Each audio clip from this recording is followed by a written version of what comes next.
Morning and Happy New Year, everyone. My name is Thomas Halverson, and I'm the Associate Director for Corporate and Foundation Relations at the Middle East Institute. I'd like to welcome you all to our 10th session in MEI's virtual briefing series on the Israel-Hamas war, which will focus on the continued escalation on the Israel-Lebanon front. Since October, MEI has been working hard to provide you with cutting-edge analysis on every dimension of the ongoing conflict. In the first 3 days of 2024, many developments have emerged that bring the region's future further into question, and we're very pleased to be continuing this important series in the new year. This morning, I'm delighted to welcome Dr. Paul Salem, President and CEO of the Middle East Institute, as well as Dr. Randa Slim, Senior Fellow and Director for MEI's Conflict Resolution and Track 2 Dialogues program. Dr. Salem just returned from a trip to Lebanon before the new year, and Dr. Slim is currently tuning in to this briefing from Beirut. Thank you both for agreeing to join us for a discussion on Lebanon, which comes at a particularly important time. When we get to the question and answer portion of today's briefing, you can indicate you would like to ask a question using the raise hand function in Zoom. Please keep your hand raised until I call and unmute, state your name and affiliation, and direct your question to one or both of our scholars on the call. Questions can also be submitted in writing via the Q&A chat box on Zoom. Before we get to that, however, I'd first like to turn to you, Paul and Rhonda, and invite you both to provide our listeners with a better understanding of the situation at hand. There's been skirmishes and fire exchanged along the Israel-Lebanon border ever since October 7th, but the killing of Saleh al-Aruri earlier this week outside of Beirut was a significant escalation. Paul, I was hoping you could begin by providing a bit of context for the violence we've seen along the Israel-Lebanon border these past 3 months. This war started as a war between Israel and Hamas. Why is that conflict in Gaza risking escalation into major conflict between Israel and Hezbollah? Also, what are Israel's objectives on its northern border? And have recent events, i.e. the killing of Saleh al-Aruri, indicated a notable new phase in Israeli policy? Well, thank you, Thomas, and it's great to see my colleague, Dr. Randa. And I want to welcome everybody who's tuning in today, friends of MEI, to this briefing. And I want to wish everybody a happy new year, despite the difficult situation in the region we cover in the Middle East. Yeah, to provide some important context for the relationship basically between Hezbollah and Israel, this has been a conflict that's now 40 years old, from the early 1980s, and there's been battles between Hezbollah and Israel in many phases. This led to an Israeli withdrawal from Lebanon in the year 2000.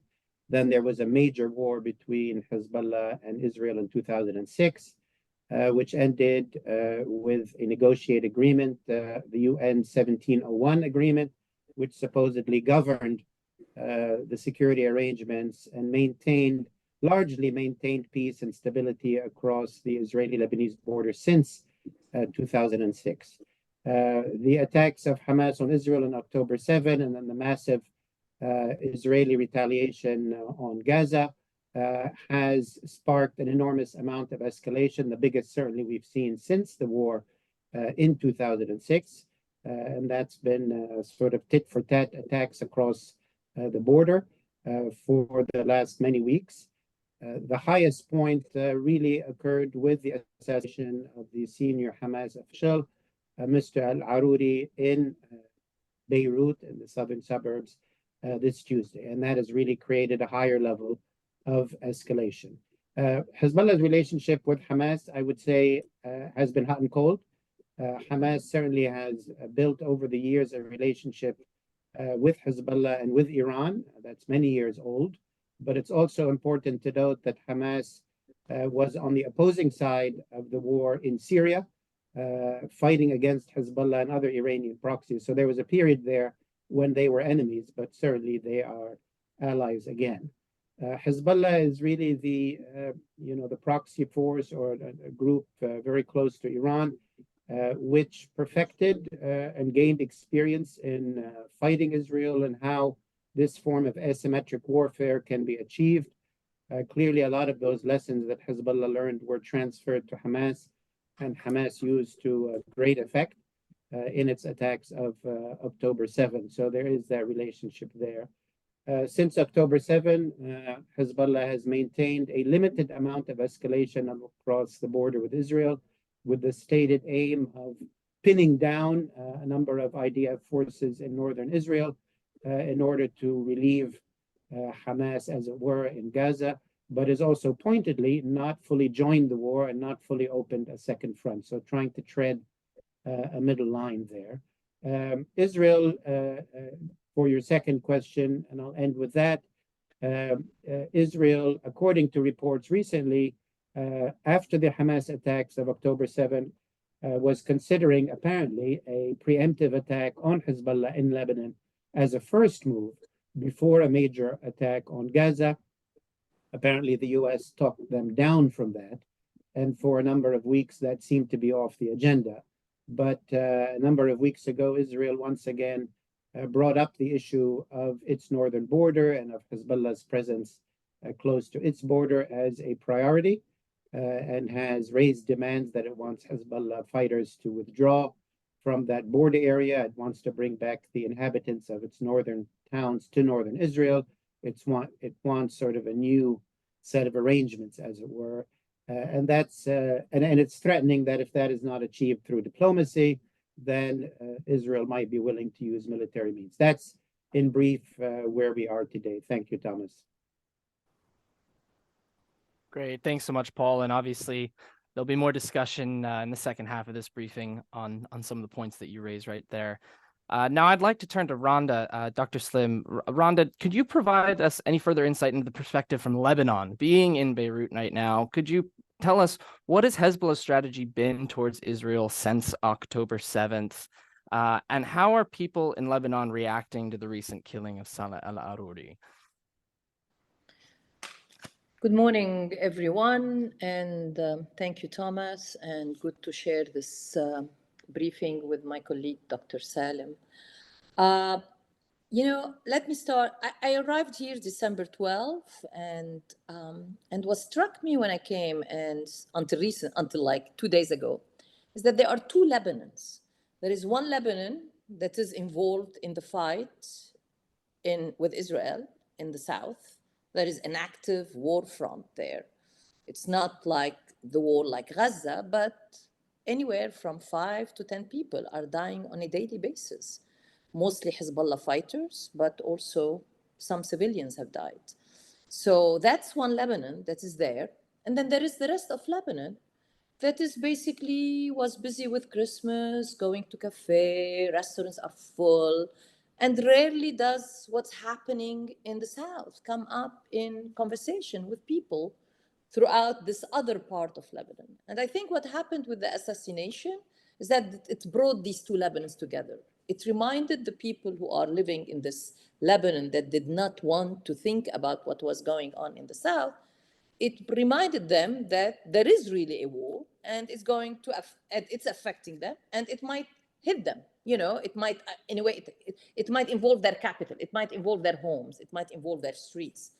And I think since then, the tenor of the conversation, at least since the assassination, has changed. There's now fear, there's concern that's shared throughout the country about what are going to be the next steps. I think there is now more talk, like today, I was out with some people, and there is more talk of people leaving the country again. There are people who left the country after October 8th, came back for the holidays, and were planning to stay here. And now they are packing their bags and leaving again. These are Lebanese. These are not foreign expats who have been asked by or who have been advised by their embassies to leave. These are Lebanese who have homes abroad, who can afford to live in more than one place. And so there is this fear. And then, there is this fear that this war is now getting close. And there is more concern about that. So this is the tenor right now in the country. It's fear, it's concern, it's worry. And Nasrallah's speech, I think yesterday, did not much to alleviate this. I think people read in the rhetoric like a rush to war. Whereas if you look at his speech and you compare it to previous speeches since October 8th, there's really not much. There is definitely a rhetorical escalation because of the Haruri assassination, because of what happened in Kerman a few hours before the speech. because of Radi Mousavi's assassination in Damascus late December, which is a big blow for the Iran resistance axis, including Hezbollah.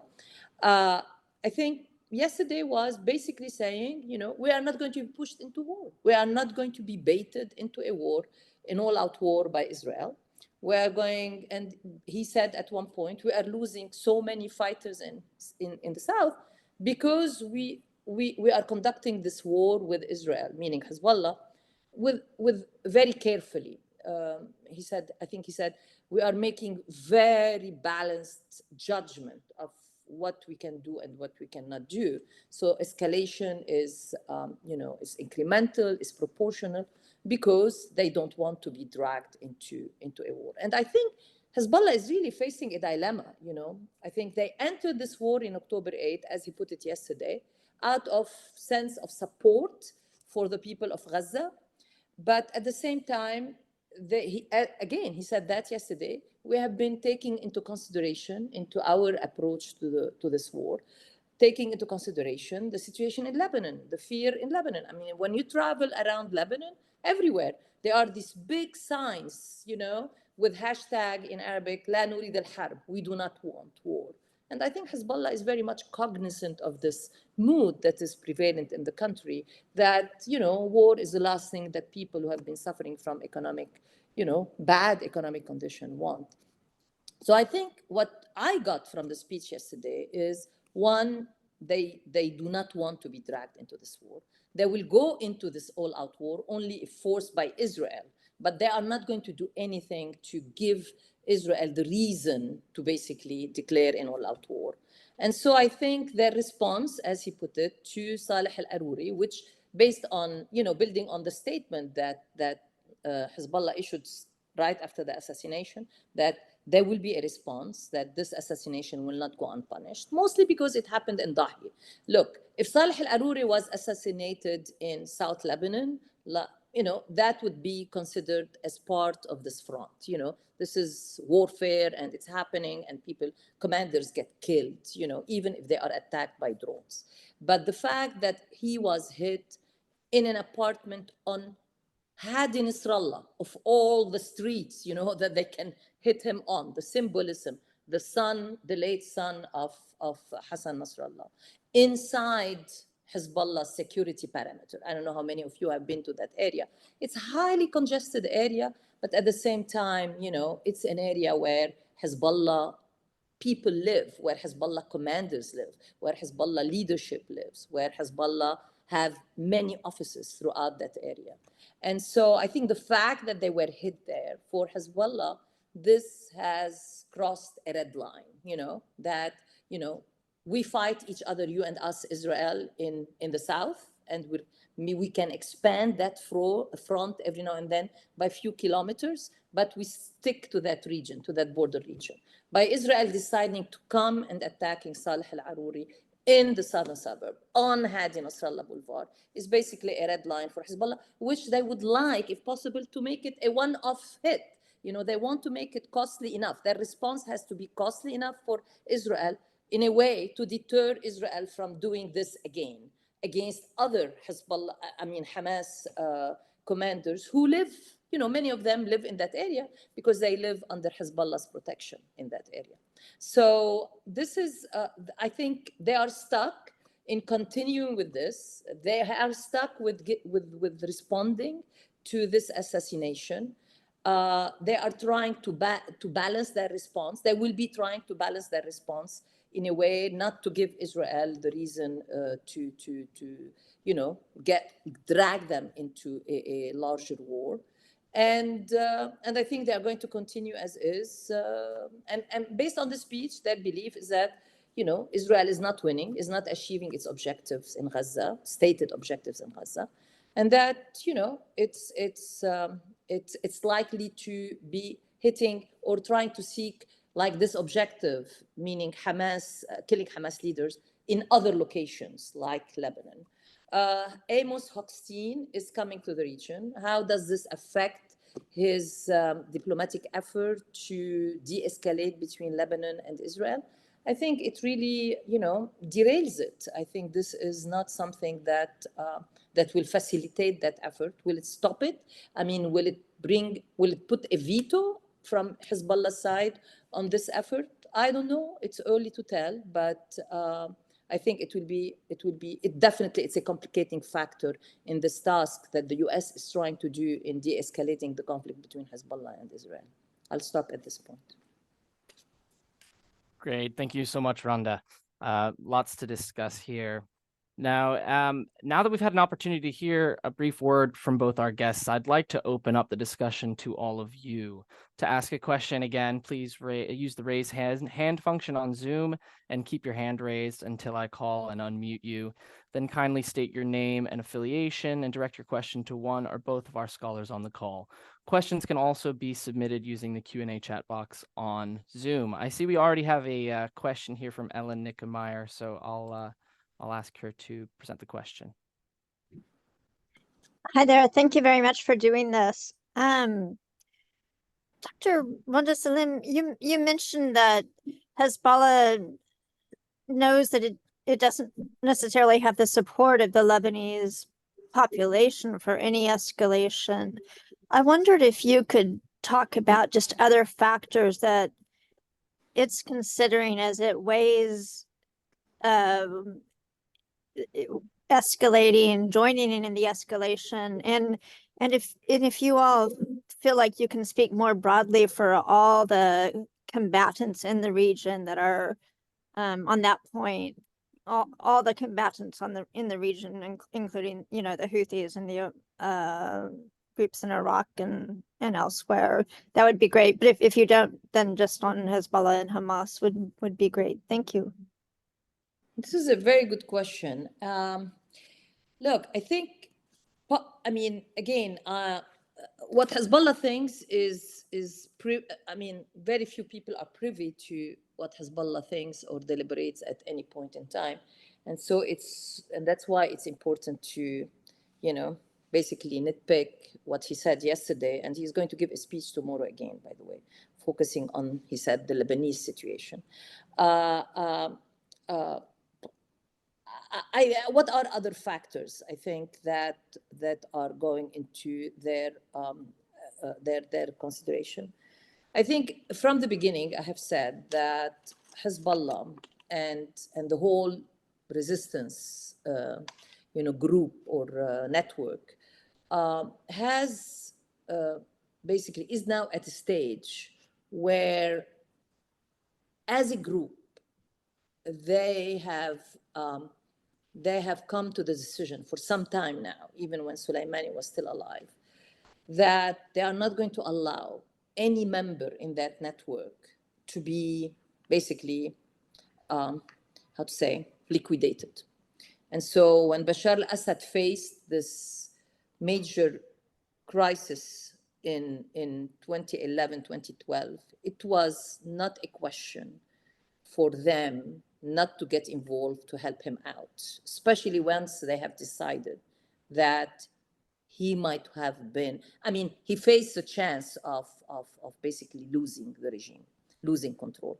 And I think in the beginning, if you remember, they took their time to get involved. But then once they decided that he was facing a real crisis, then they went all in.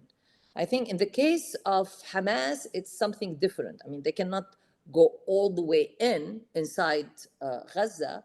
But I think what they are trying to do is to create this multiple front. As he put it yesterday, this is one way to help the people in Gaza, to basically make it costly for Israel and for the United States to continue to wage this war on Gaza. This is their strategy.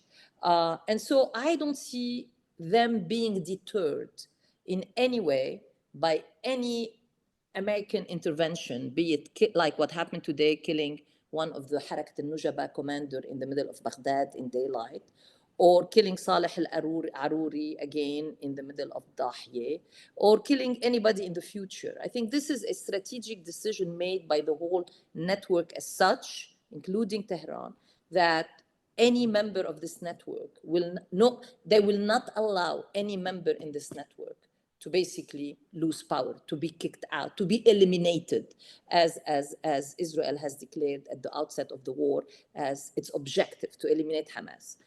Once that objective was declared by Israel, which is new compared to previous wars that Israel had with Hamas, when that Israel's objective in the past was to deter and punish Hamas, never to eliminate Hamas. Now, whether this is achievable or not, that's another question.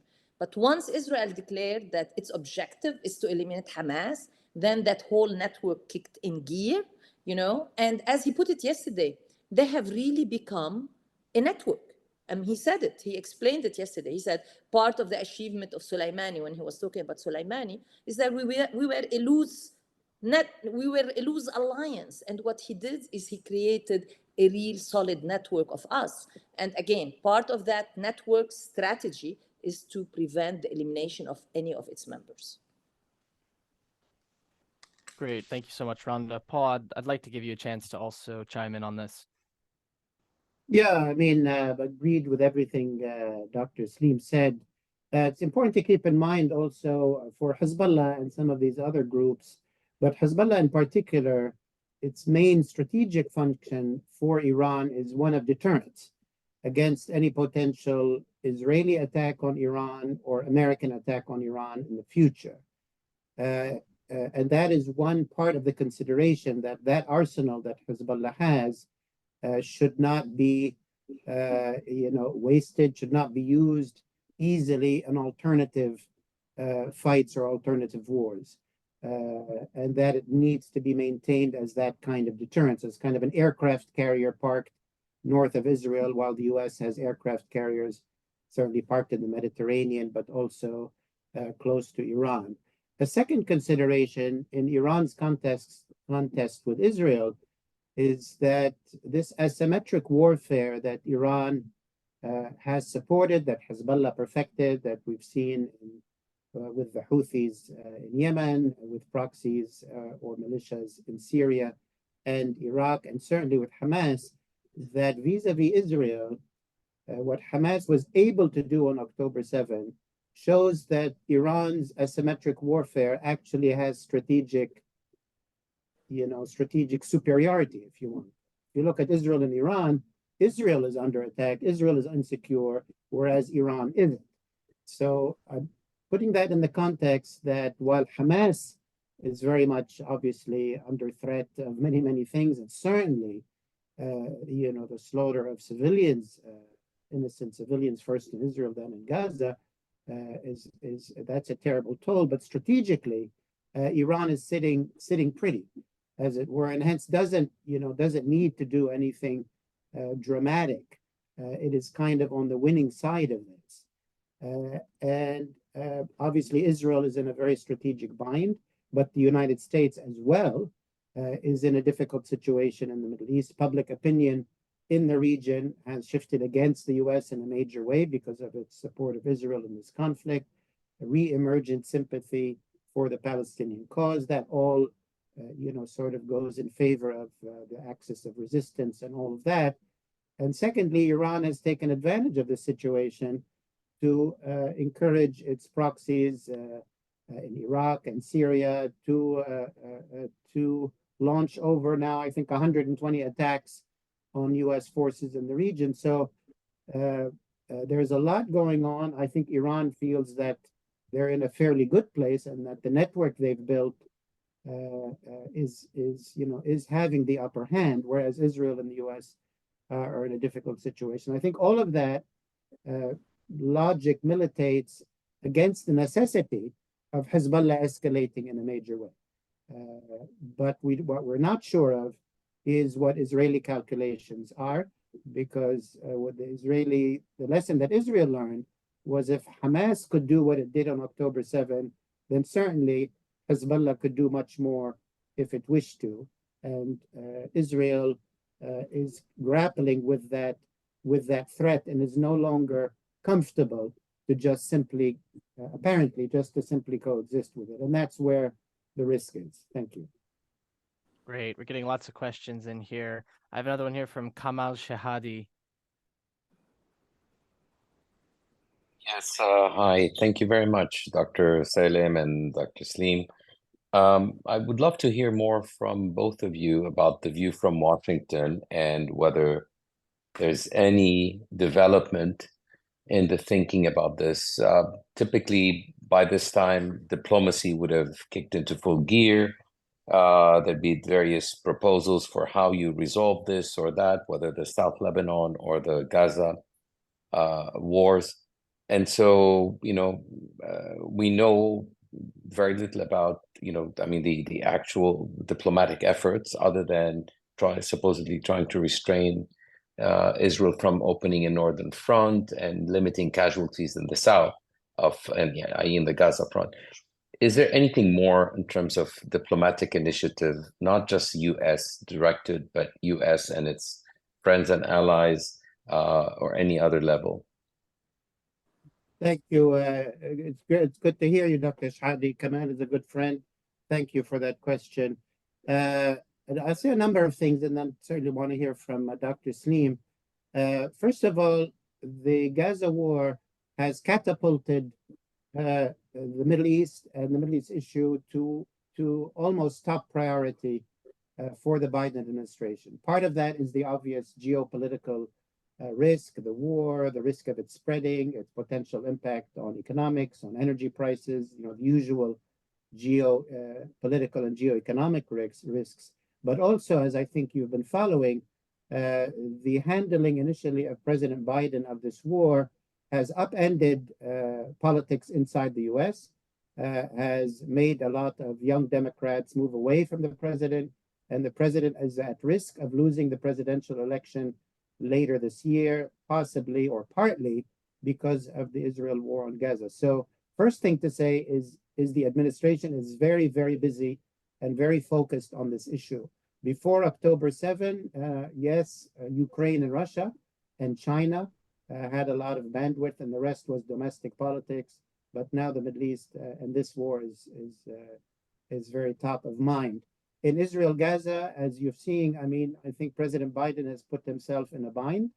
On the one hand, he embraced Netanyahu and said, we're with you, and we agree with your war aim of of destroying Hamas, which is easier said than done.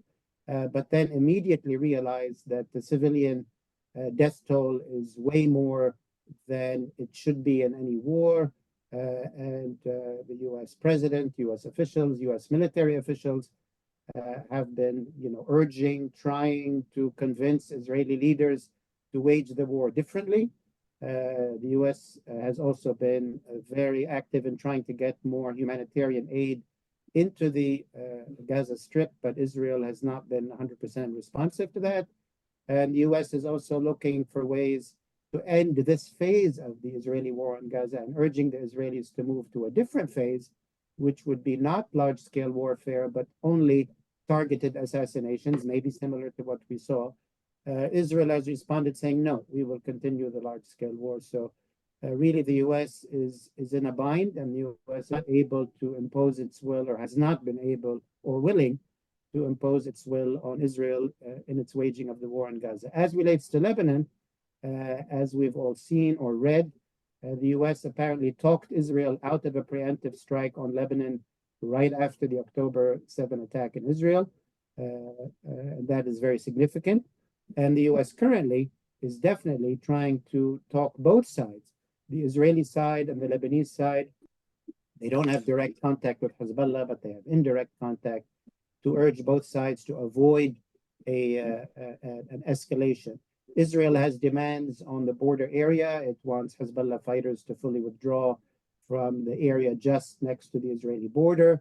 In principle, that would be in alignment with the UN Security Council Resolution 1701, which has never fully been implemented. Hezbollah has been reluctant to fully implement that, but Dr. Slim would know more about that than I would. But Israel has that particular demand. And on the Lebanese side, they have demands that Israel not violate Lebanese airspace, not be attacking Lebanon, and certainly not be attacking Lebanese army positions. The assassination of al-Aruri, as we've heard from Dr. Slim, just raises the stakes tremendously. Amos Hochstein, who is a senior envoy from the U.S., who is the fellow who negotiated the Lebanese-Israeli Maritime Agreement in 2022, which was a historic agreement, which effectively Hezbollah was indirectly a partner of. That was a major achievement. So he's been back and he's coming back. He's currently in Israel, but likely to then visit Lebanon to try to crisis manage and to manage this latest escalation without it breaking into outright war. Thank you, but I'm sure Dr. Slim might have much to add. Quickly, I mean, I agree with what Paul has said. There are two lines, two diplomatic tracks that are taking place right now. One is American-led, and the one is by the quintet, the 5 countries that are have been now involved in finding a solution to the political paralysis in Lebanon.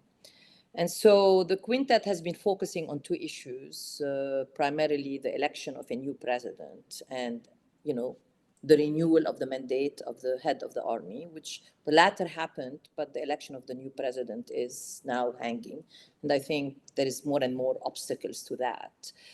And within the quintet, Qatar has been playing a more of an active role than, for example, any of the other actors on this particular file.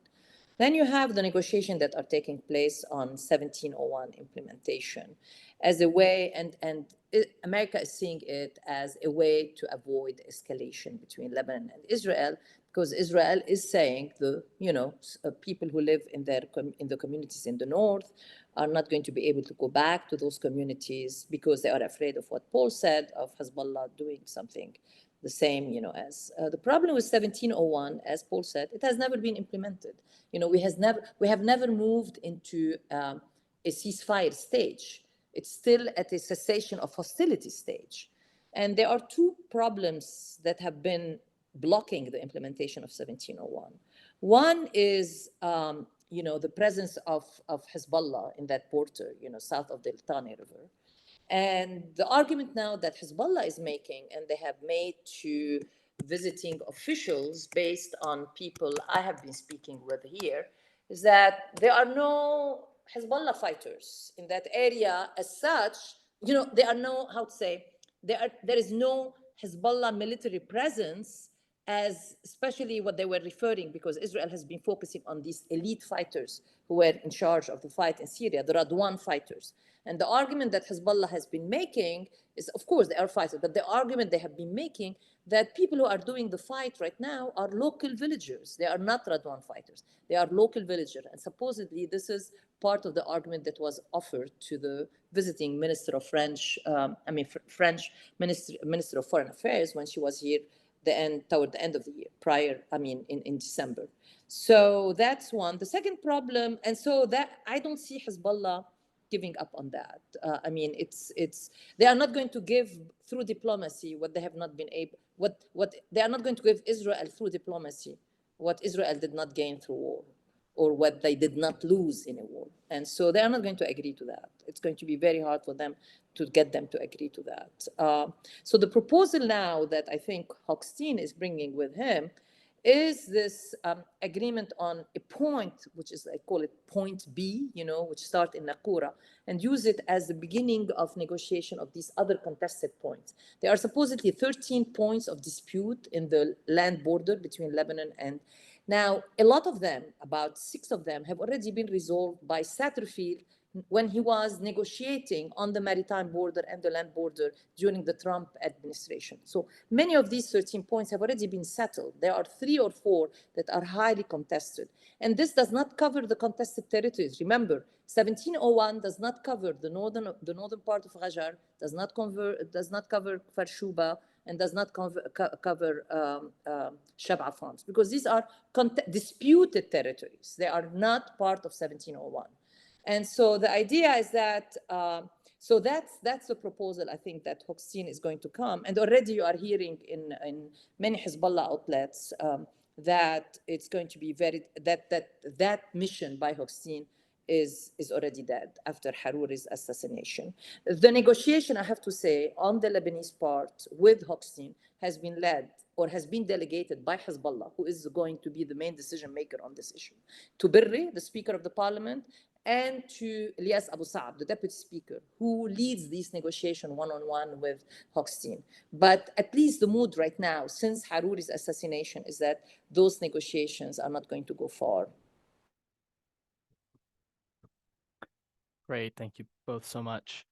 It looks like Randa just dropped a little bit. As I said, she's tuning in from Beirut, so hopefully she'll be back up. There she is.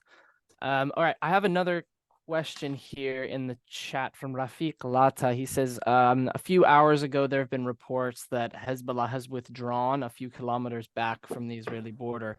Can you confirm if this is true? And is there any significance in it at all? I see Rhonda shaking her head. Perhaps she wants to go first, and Paul, you can chime in after.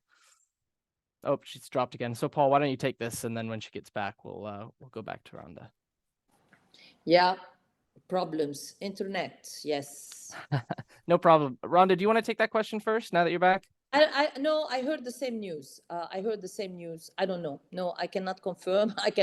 I have not been to the South now in a long time. I mean, in recently, at least since September. And no, I don't know. I haven't spoken with anybody who might shed some light on this issue. No. Great. Paul, anything you want to add at all, or no comment? Yeah, all right. Thank you both.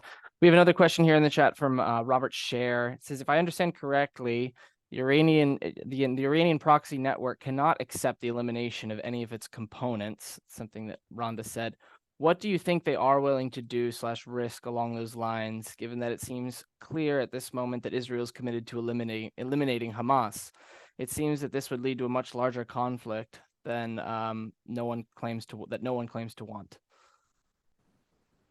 Well, Look, if I may think, comment, sorry, yeah, if I may Paul. comment, if I may comment on that, but I would like Randa's views as well, because it is the case that Hamas is maybe not on the brink of extinction, but it's certainly on the brink of major setbacks, major degradation, major defeat, unlikely to be able to be in Gaza, in the foreseeable future.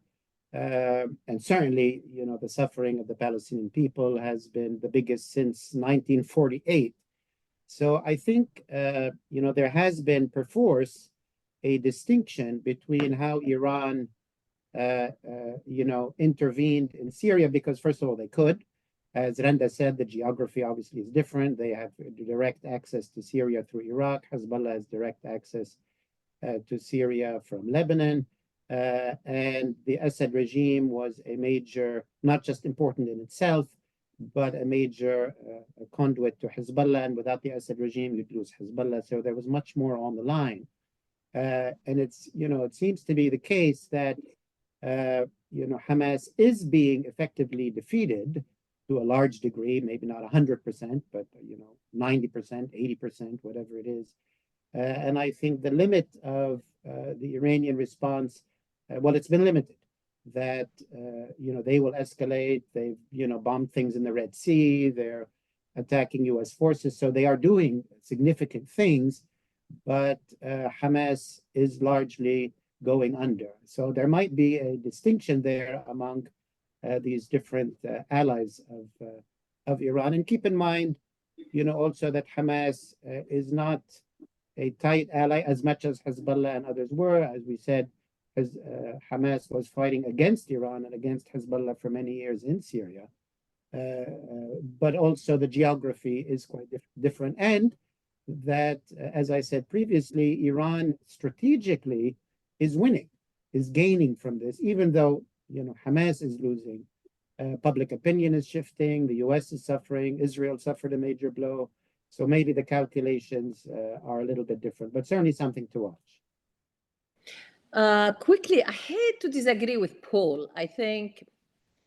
Hamas is still far off from being eliminated, and I don't think that objective is achievable.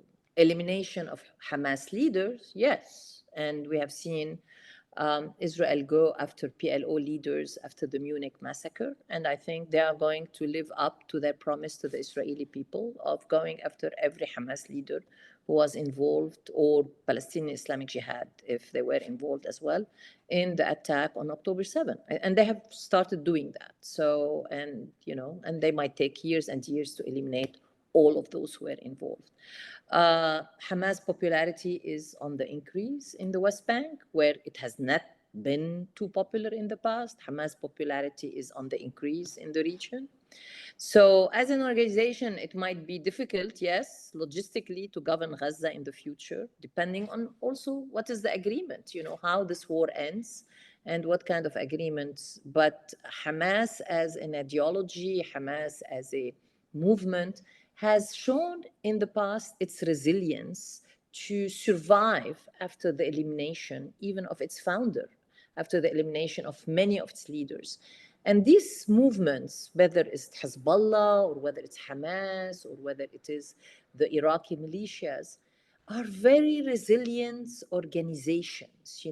They have multiple, although sometimes they are hierarchical, but for example, when Nasrallah's predecessor was eliminated, Nasrallah came in, and you have even a more potent, if we can put it this way, leader of Hezbollah. And so it's hard to really gauge. Every time I listen to Hezbollah leaders, I listen to even, some of their constituents, it's very hard for us sitting in the West to understand to really appreciate how resilient and how willing to sacrifice people are for a cause, I mean, it's hard. For me, it is always hard. And yesterday I was talking with my husband. I said, they are not defeatable. It's very hard to defeat these people. So I'll stop here. Thank you, Randa, for that. I have a question here from Fadi Nicholas Nasser. He's talking about Resolution 1701, which you both commented on earlier, and the details of it. But specifically, Fadi's asking, what kind of international mechanism is needed to see and enforce a successful implementation of all the aspects of this resolution? Like, where can the U.S. start? What are the actionable items? The border points. The border points are the actionable items, because once we settle that issue, then that whole claim that Hezbollah has of, resistance is not totally eliminated, but it's weakened, So the border points. The second issue that I did not mention, as 1701 states, is the deployment of Lebanese army, up to 15,000, I think, soldiers in that area, which was to be vacated by Hezbollah. And the problem right now is that the army has an issue with personnel. They don't have 15,000 people to deploy. Let's say if the border points were solved tomorrow, can the Lebanese army deploy 15,000 soldiers tomorrow to that area? No.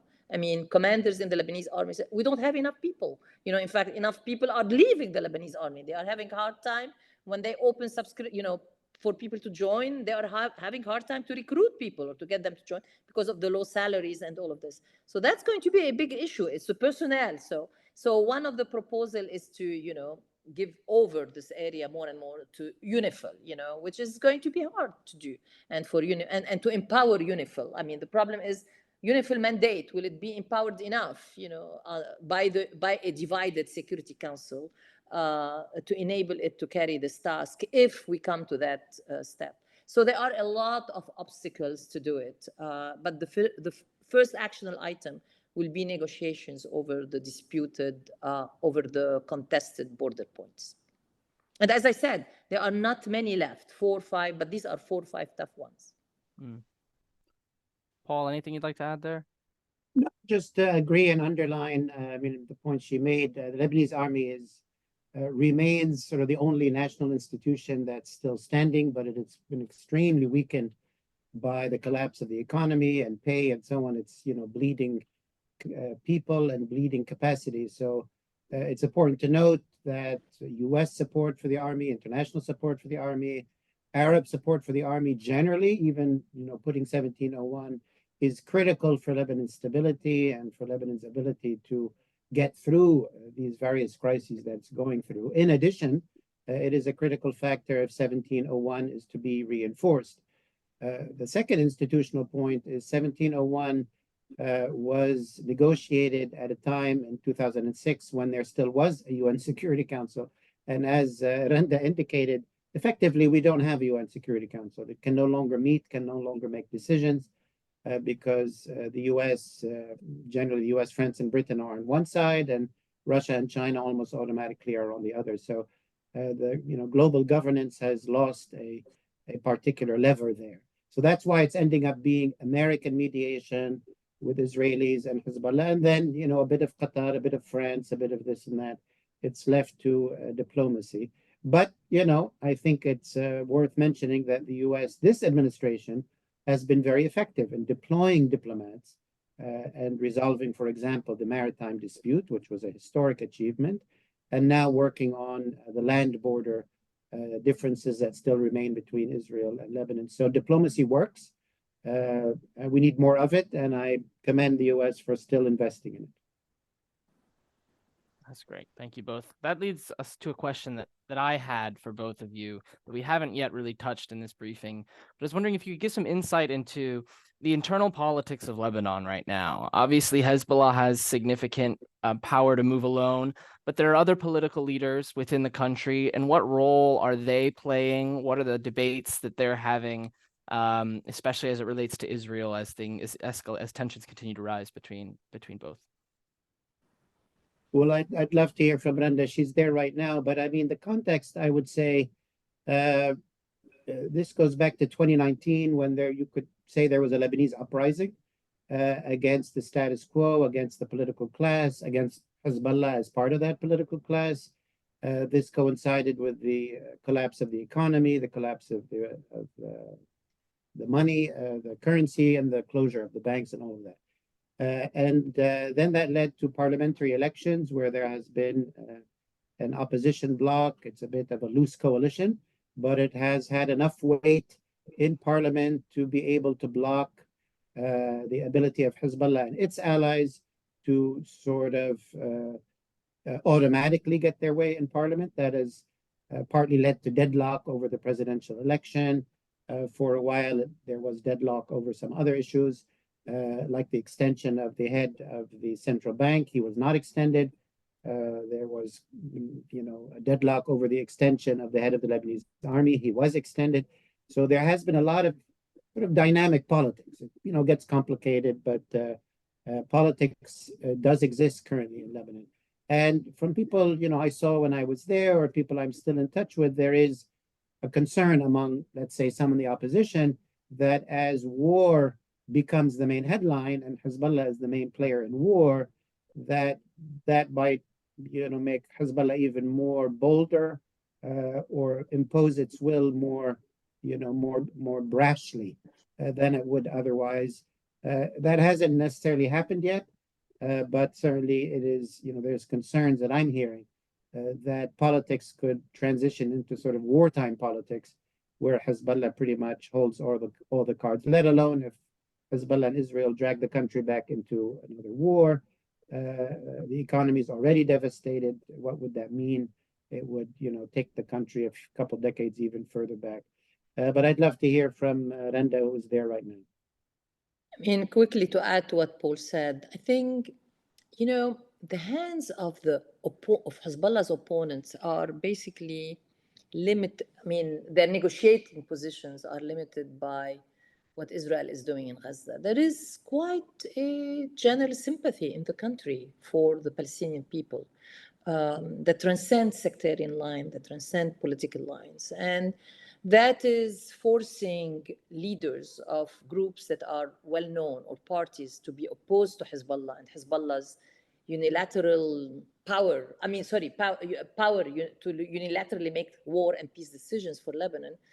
That is, in a way, limiting their room for maneuvering, partly because of what Israel has been doing and continues to do in Gaza.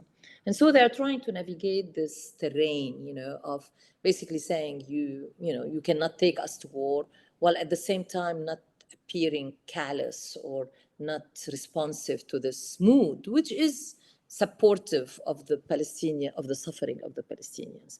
And so, and as Paul said, I mean, depending on how this war ends, and Hezbollah might emerge even stronger than it was before, and that will create trouble going ahead. I have to say that there was a lot of analysis of linking implementation of 1701 to election of a president that's pro-Hezbollah.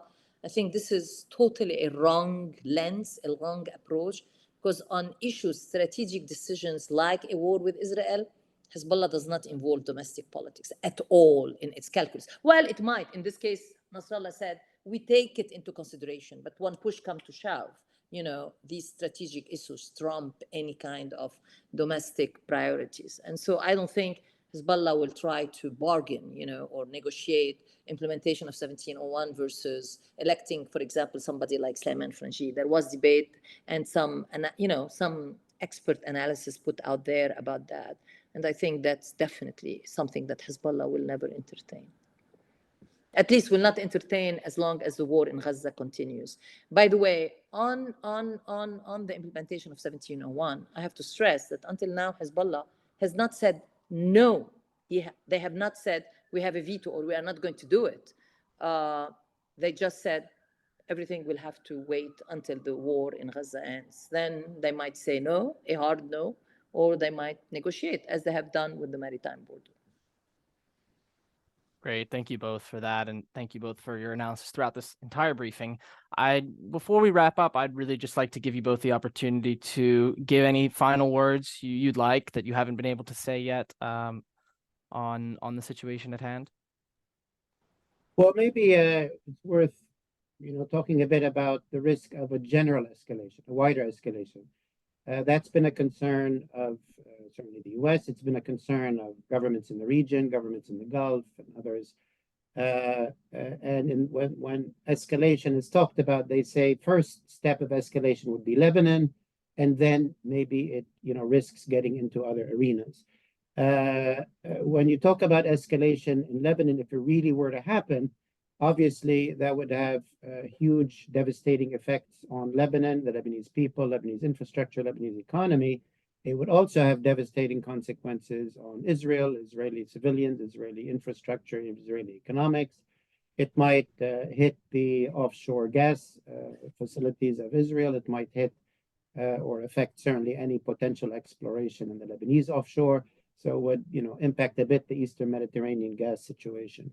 And if indeed Hezbollah, which is Iran's main sort of ally in the entire Middle East, is, you know, at major war, then we would worry about not only escalation in the Red Sea, which we've seen, and which has already affected global shipping, trade, caused a little bit of a spike in energy prices. But if any of that then is also transpiring in the Gulf itself, that could have tremendous impact, obviously, on Gulf economies, both Arab Gulf countries and Iran itself, but the global economy, energy prices, and all of that. So we're looking at Lebanon as sort of step 2 in a potential escalation, but one should be well aware that step 2 could lead to step 3. It's important to note that Iran doesn't want that, the US doesn't want that, none of the players in the region want that, but the risk is there.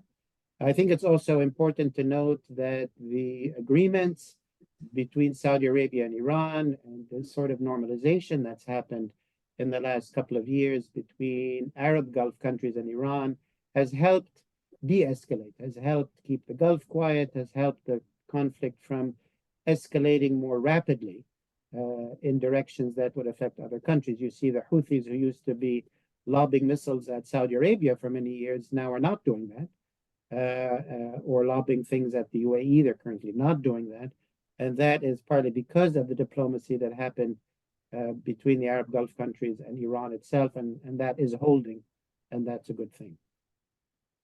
Quickly, I don't have much to add to what Paul said in terms of, but what struck me yesterday listening to Nasrallah's speech is the specific emphasis he made on the Houthi attacks on the Red Sea. And partly, I think, because in there, I mean, it's not the Iraqi militias attacking US assets, it's more Houthis disrupting international commerce. And I think this is a feature, a new feature for this network.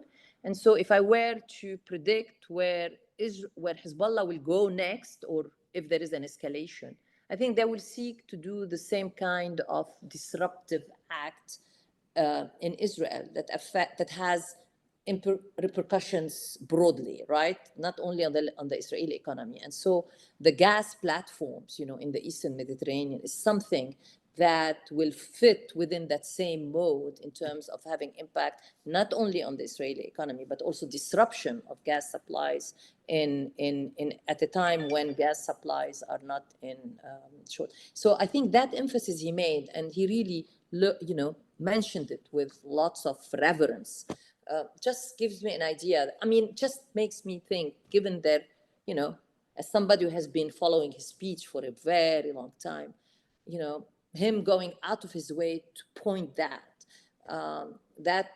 makes me think this is an important dimension in their own thinking about how to wage warfare with Israel going forward. That's an excellent point. And obviously Nasrallah has another speech tomorrow, so maybe we'll get more information from him then. And we'll stay posted on this as it continues to develop.